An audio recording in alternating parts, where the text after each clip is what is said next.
আজকে 53 বছর স্বাধীনতার বয়সে যে পদ্ধতিতে নির্বাচন হইতেছে, আসলে এখানে দেখা যায় কালো টাকার দৌরত্ব এবং যেটাকে বলা হয় দলীয়করণ, এই পেশি শক্তির মাধ্যমে আসলে মূলত যারা নাকি যোগ্য দেশ পরিচালনার এবং যাদের দেশের প্রেম রয়েছে, এই ধরনের লোকগুলা অনেক ক্ষেত্রে দেশ পরিচালনার দায়িত্ব পায় না।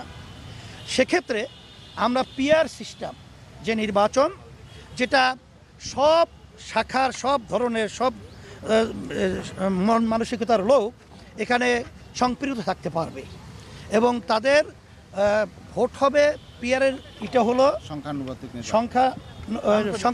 হারে নির্বাচনটা হবে। সেখানে দল এবং মার্কা থাকবে, জনগণ ভোট দিবে এবং সেখানে যেই দল যেভাবে ভোট পাবে সেই অনুযায়ী তাদের প্রতিনিধি সেখানে আপনার পার্লামেন্টে থাকবে, দেশ পরিচালনা করবে। সেখানে সবাই সম্পৃক্ততা সেখানে নিশ্চিত হলো, যার কারণে দেশ সুন্দরভাবে চলবে। এখানে কোনো আর বৈষম্যমূলক বা বিভিন্ন ধরনের নৈরাজ্য সৃষ্টি করার মতো কোনো পরিবেশ থাকবে না। মানে আমরা এখন যৌক্তিক সময় কতটুকু হতে পারে আমরা বলছি খুব শীঘ্র। এখন আসলে এটা তো আমাদের হাতে না, আর এই ব্যাপারটা তো একদিন দুই দিন নির্ধারিত বলাও যায় না। তবে বলছি যে খুব ত্বরিত আপনার পরিবেশটা তৈরি করবেন। আমরা নির্বাচনটা কিভাবে হবে এবং কবে আপনারা কিভাবে করবেন, একটা রোড ম্যাপের ব্যাপারেও আমরা তাদের সাথে আলোচনা করেছি। সেই শব্দটা আমরা ব্যবহার করেছি খুব শীঘ্র।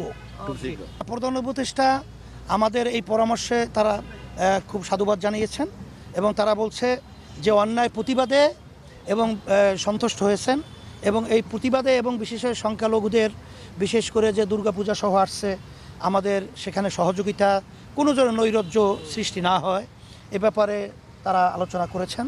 এবং আমরাও আশ্বাস দিয়েছি বা বলেছি যে 5ই আগস্ট যে বাংলাদেশ অভ্যুত্থান হয়েছে, সেখানে কিন্তু ইসলামী আন্দোলন বাংলাদেশ সহযোগী সংগঠনগুলো আমরা কিন্তু তাদের মন্দির এবং তাদের জানমাল ইজ্জতের নিরাপত্তার দায়িত্ব আমরা পালন করেছি এবং আমরা সামনে ইনশাল্লাহ করব এবং আপনাদের ভালো কাজে দেশ গড়ার ব্যাপারে আমরা আপনাদের সহযোগিতা করব।